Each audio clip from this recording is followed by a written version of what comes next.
Documentário Democracia Resiste. Documentário aí produzido pela Globo, através do seu serviço de streaming, que é o Globoplay, e que foi aí pro ar em função de completar um ano aí da tentativa de invasão, aliás, da invasão de fato patética dos prédios da República por parte da militância bolsonarista. Vou fazer aqui alguns breves comentários. Vou ver se eu inauguro aqui um novo quadro, aqui, breves comentários, uma breve análise curta de alguns filmes. Vão começar então por esse documentário. Afinal de contas, esse documentário ele passou quarta-feira na TV aberta, né? Que é, claro, a Rede Globo, a emissora de maior audiência no Brasil. Então tem uma importância, uma relevância muito grande nesse aspecto. Bom, primeira parte da minha análise, então, breve análise, é em função da estrutura narrativa e estilística. Como eu não esperava diferente, esse documentário ele segue aí uma tradição estética e técnica do documentário jornalístico.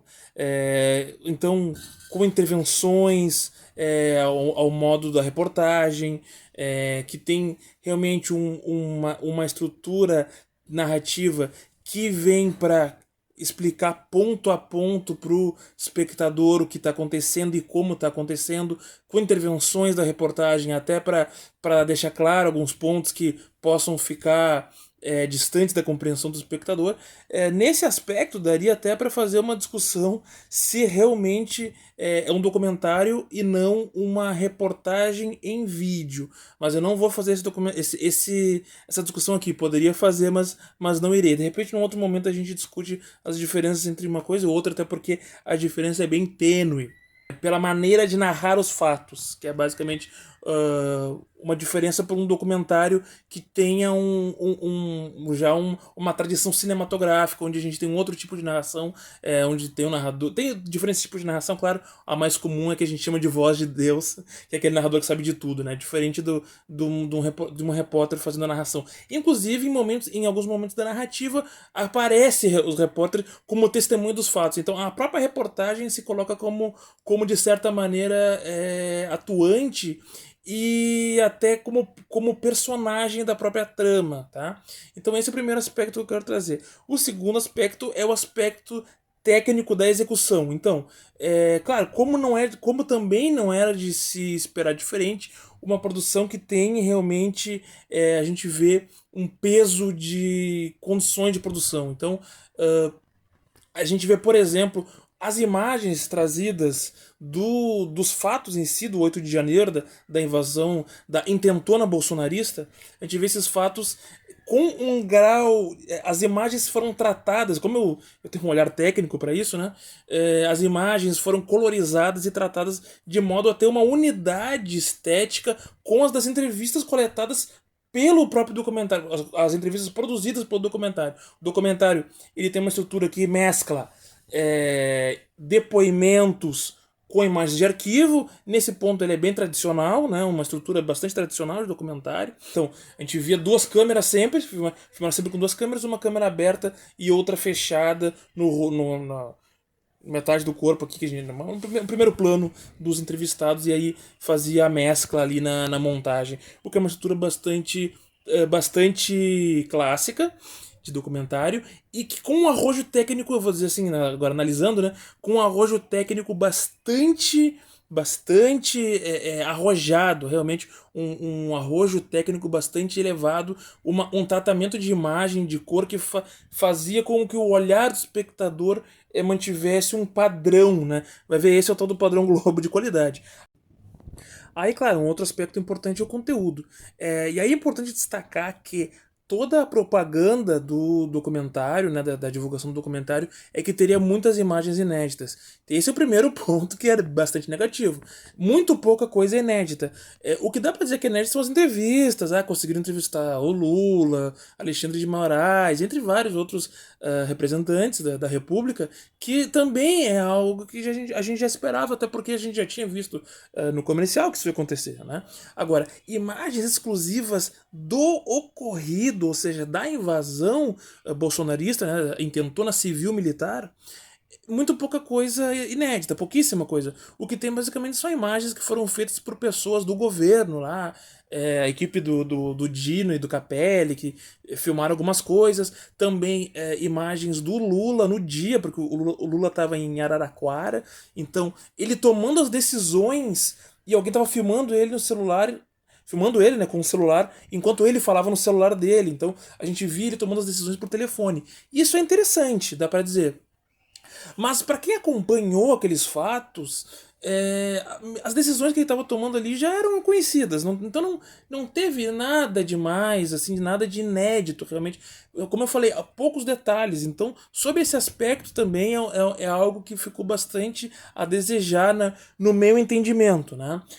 E aí, claro, quando tu vai ter esse tipo de documentário, e esse é o ponto que eu quero trazer, que são fatos muito conhecidos do público e tu não traz nada de muito novo, acaba chovendo no molhado. O que o documentário faz nesse aspecto é, de certa maneira, reunir e dar um certo aspecto geral do acontecimento. Né? Então, sobre esse aspecto também tem um caráter um pouco jornalístico. Né? Então, ele tenta dar um começo, meio e fim, apontar uma narrativa de certa maneira coerente. Né? E aí é um ponto que a gente tem que entrar também, que é o fato do qual é essa narrativa. Então, basicamente, a gente vê o Lula como alguém que estava de maneira ponderada guardando a República, de certa maneira uma narrativa liberal padrão que a gente tem nas emissoras de TV, nas grandes emissoras, nas grandes empresas jornalísticas, né? Basicamente uma república, né, que tem um funcionamento ali mais ou menos correto e que as instituições reagiram a uma agressão antidemocrática, ainda que essa noção de democracia de maneira bastante vaga, e que também não é trazida no filme, né? Então a gente vê o Alexandre de Moraes com um tom bastante ousado, sério. Claro, alguns personagens a gente vê que eles têm assim uma característica pessoal de desenvoltura e até de se aparecer na câmera, o próprio Alexandre de Moraes. O Flávio Dino, ele chega a atuar no filme. Ele levanta, ele vai na janela, ele mostra como que ele estava no momento, então ele fica aqui na janela, olha, eu estava aqui, eu vi eles daqui, eu liguei pro Capelli. Então ele chega a atuar. O Dino, ele é um sujeito apaixonado pela câmera. Um grande exemplo disso é a inclusão do Arthur Lira, presidente da Câmara, entre os entrevistados.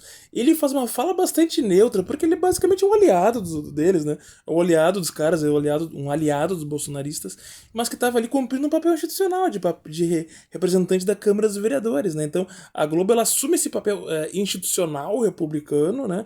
E dá a isso uma forma estética. Então, e aí o papel dos militares, num certo momento, fica sob suspeita, mas lá no final do documentário eles aliviam a barra dos generais, do generalato, né? Não, no fim das contas, eles atuaram para manter a legalidade. O que a gente vê no próprio documentário, que é coerente com o que a gente vinha vendo até então no próprio documentário. Então, a montagem, que é o discurso final de uma produção, ela acaba reproduzindo aqui assim, a visão política e ideológica da empresa, né?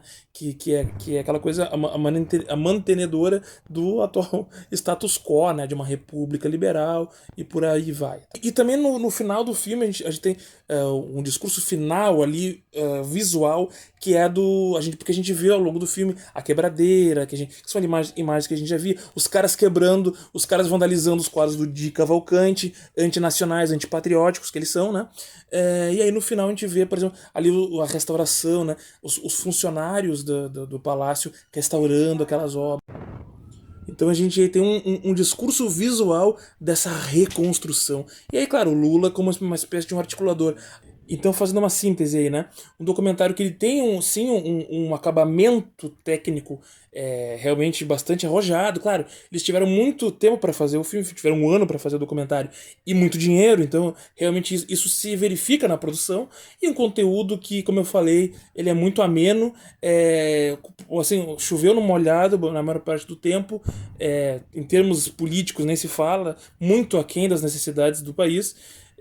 mas que tem um discurso de organizar mais ou menos uma narrativa linear. Eu pessoalmente achei um documentário muito fraco mesmo, mesmo por esse padrão, essa neutralidade forçada da Globo, ainda assim, eu achei que sairia algo melhor daí, tá certo, gente?